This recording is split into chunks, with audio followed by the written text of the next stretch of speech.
Shalom, kami dari kelompok pertama dengan nama obat asiklovir dari grup besar 4 dengan anggota kelompok Angela Mari Cimauk, Angeli Stefani Nainggolan, Ani Agustin Klaping, Arni Cicilia Katulote, dan Bintang Ayu Oktavia.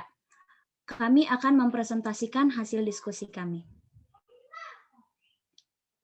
Slide selanjutnya. Yang pertama, definisi. Asiklovir merupakan obat yang digunakan dalam pengelolaan pengobatan infeksi yang disebabkan oleh virus herpes simplex atau HSV. Asiklovir sendiri adalah analog sintetik dari nukleosida purin, guanosin, dengan aktivitas antivirus yang kuat terhadap virus herpes simplex tipe 1 dan 2, virus varicella zoster, dan virus lain dari keluarga virus herpes. Selanjutnya.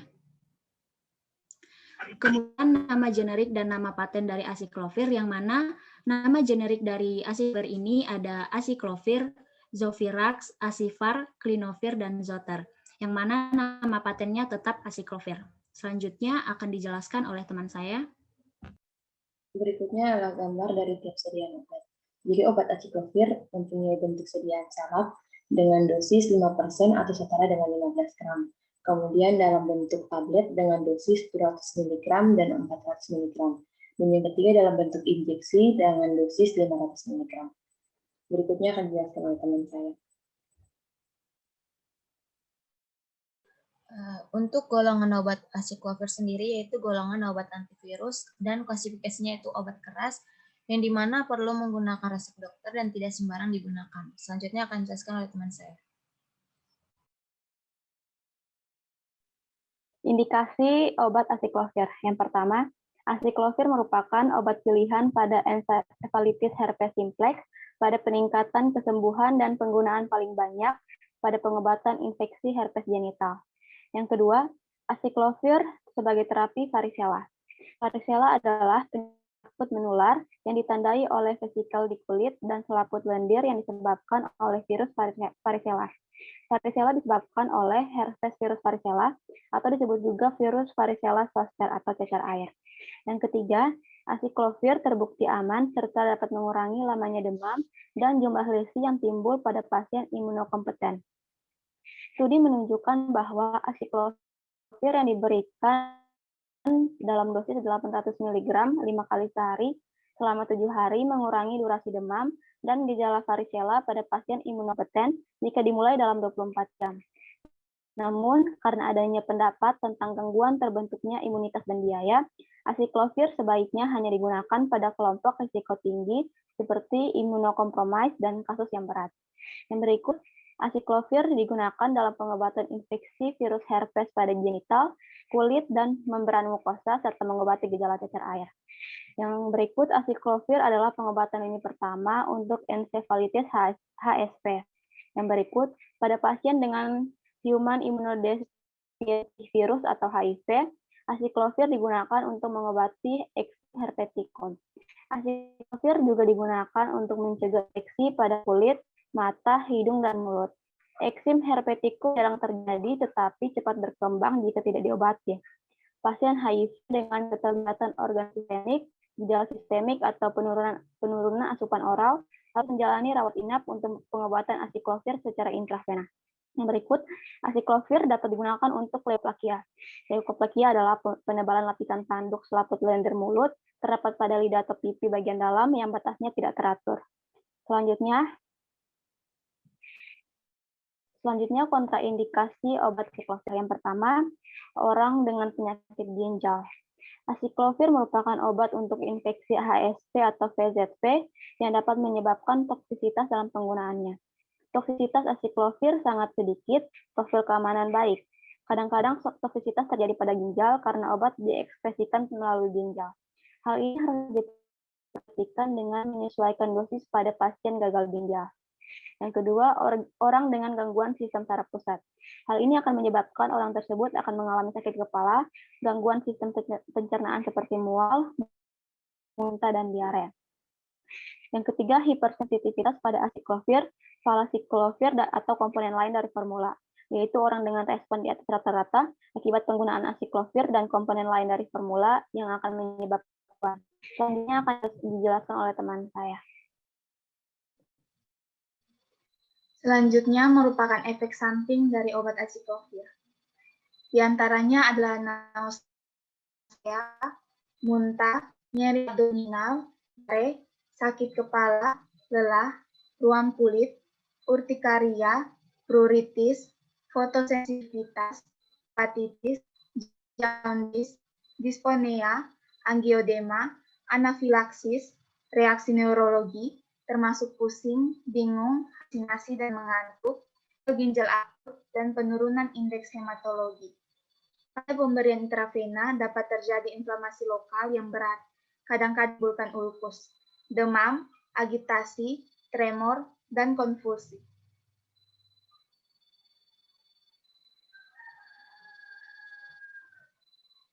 Selanjutnya merupakan farmakodinamik dari obat asiklovir. Farmakologi asiklovir melibatkan obat antivirus dengan cara menghambat sintesis DNA sehingga mencegah replikasi virus. Ketika masuk ke dalam sel inang, asiklovir dimetabolisme menjadi asiklovir monofosfat oleh timidin kinase virus. Kemudian diubah menjadi asiklovir trifosfat oleh enzim sel inang. Asiklovir trifosfat merupakan substrat DNA polimerase virus yang dapat menginden aktivasi DNA polimerase virus. Resistensi terhadap asiklovir terjadi karena mutasi pada gen timidin kinase virus atau pada gen DNA polimerase. Asiklovir diindikasikan untuk infeksi herpes simplex virus 1 dan juga tipe 2 dan varicella zoster virus. Selanjutnya merupakan farmakokinetik. Absorpsi terjadi secara lambat, bervariasi, dan tidak sempurna melalui mekanisme difusi pasif. Asiklovir bersifat konsisten mengikuti model 2 kompartemen. Bioavailabilitas asiklovir setelah pemakaian oral pada manusia dilaporkan dalam range 10-30%. Kadar plasma maksimum dicapai dalam waktu 1,5-2,5 jam. Kadar tunak dicapai setelah pemakaian dosis ganda dalam 1-2 hari. Selanjutnya merupakan distribusi asiklovir. Terdistribusi secara luas ke dalam jaringan, termasuk otak, ginjal, paru-paru, liver, jaringan jantung, otot, limpa, plasenta, uterus, mukosa, sekresi vagina, semen, saliva, cairan amniotik, ague sumor, dan cairan cerebrospinal. Asiklovir menunjukkan ikatan protein 9-33% pada konsentrasi terapeutik plasma. Selanjutnya merupakan metabolisme dan ekresi asiklovir.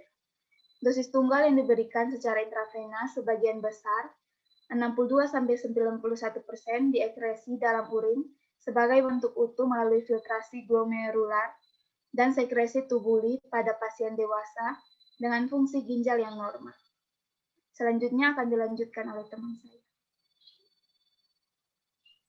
Berikutnya adalah dosis dan cara pemberian.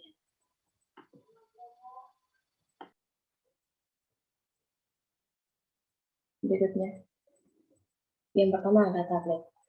Untuk pasien yang menderita herpes simplex, baik tipe 1 maupun tipe 2, dewasa mengonsumsi tablet dengan dosis 200 mg 5 kali sehari selama 5 hari, dan untuk pasien yang menderita gangguan absorpsi atau penyerapan pada ususnya bisa mengonsumsi dengan dosis 400 mg. Untuk anak di bawah 2 tahun mengonsumsi setengah dosis dari dewasa. Untuk pasien yang menderita herpes simplex kambuhan bisa meminum dengan dosis 200 mg 4 kali sehari atau 400 mg 2 kali sehari. Untuk mencegah terjadinya herpes simplex bisa meminum 200-400 mg 4 kali sehari. Untuk anak di bawah 2 tahun bisa meminum setengah dari dosis dewasa. Untuk pasien yang menderita varicella dan herpes zoster, cacar air dan cacar ular bisa meminum dengan dosis 800 mg 5 kali sehari selama 7 hari. Untuk anak yang menderita cacar air bisa meminum dengan dosis 20 mg per kilogram berat badan dengan maksimal 800 mg 4 kali sehari selama 5 hari. Dan di bawah 2 tahun bisa meminum dengan dosis 200 mg 4 kali sehari. Untuk anak usia 2-5 tahun bisa meminum dengan dosis 400 mg 4 kali sehari. Dan anak di atas 6 tahun bisa meminum 800 mg 4 kali sehari. Berikutnya,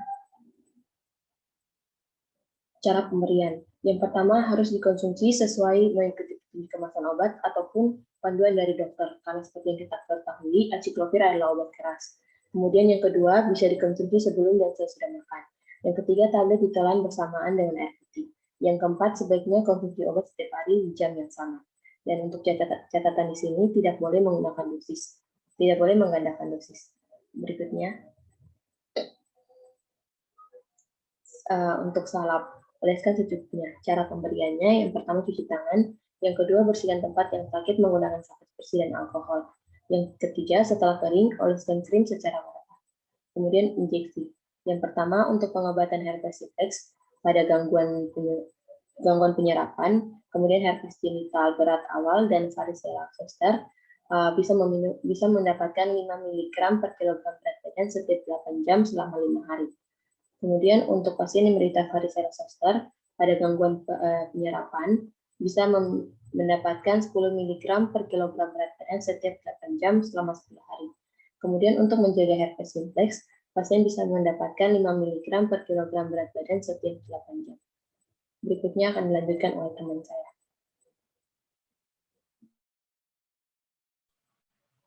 Berikutnya itu nursing consideration atau pertimbangan keperawatan yang diberikan pada saat obat aciclovir diberikan. Selanjutnya, yaitu kita melakukan anamnesis, yaitu kegiatan komunikasi yang dilakukan oleh dokter atau perawat kepada pasien dengan menanyakan adakah alergi terhadap obat aciclovir, adanya kejang, gagal jantung kongestif, penyakit ginjal, laktasi, kemudian kehamilan.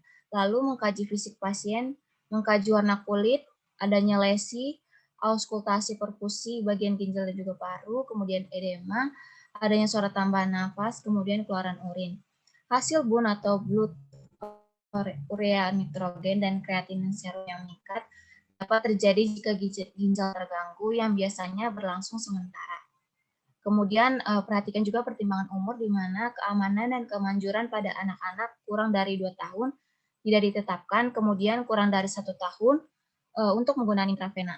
Kemudian penurunan fungsi ginjal terkait pada lansia mungkin memerlukan penurunan dosis. Selanjutnya akan dijelaskan oleh teman saya.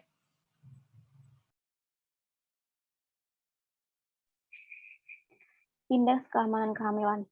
Aciclovir tidak direkomendasikan pada wanita hamil, tetapi masih aman dan tidak dihubungkan dengan meningkatnya kelainan kongenital pada janin.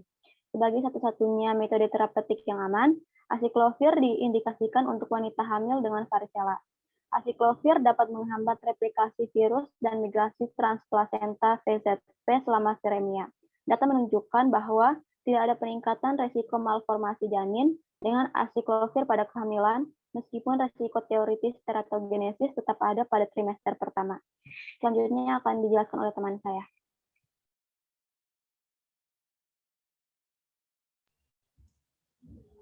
Oke, selanjutnya special precaution. Yang pertama, jika gejala tidak membaik dalam beberapa hari atau bahkan menjadi lebih buruk, maka segera tanyakan kepada dokter. Yang kedua, jika terjadi infeksi herpes pada alat kelamin, hindari hubungan seksual karena dapat tertular. Yang ketiga, aciclovir digunakan sesegera mungkin setelah gejala infeksi herpes atau herpes zoster mulai muncul. Jika aciclovir digunakan untuk pengobatan cacar air, maka sebaiknya digunakan setelah tanda pertama ruam cacar air yang biasanya dalam 1 hari. Yang keempat, jika aciclovir berbentuk suspensi oral, gunakan sendok pengukur bertanda agar setiap dosisnya akurat. Yang kelima, jika sudah mengkonsumsi aciclovir, gunakan waktu pengobatan penuh. Artinya, jika terlewatkan 1 dosis, maka minum sesegera mungkin. Namun, jika sudah menghampiri waktu untuk dosis berikutnya, maka lewati saja dosis yang terlewat tadi, dan kembali ke jadwal dosis yang semula, dan jangan menggandakan dosis obat tersebut. Dan yang terakhir, harus banyak minum atau hindari dehidrasi. Slide selanjutnya. Berikut referensi yang kami gunakan dalam pengerjaan tugas.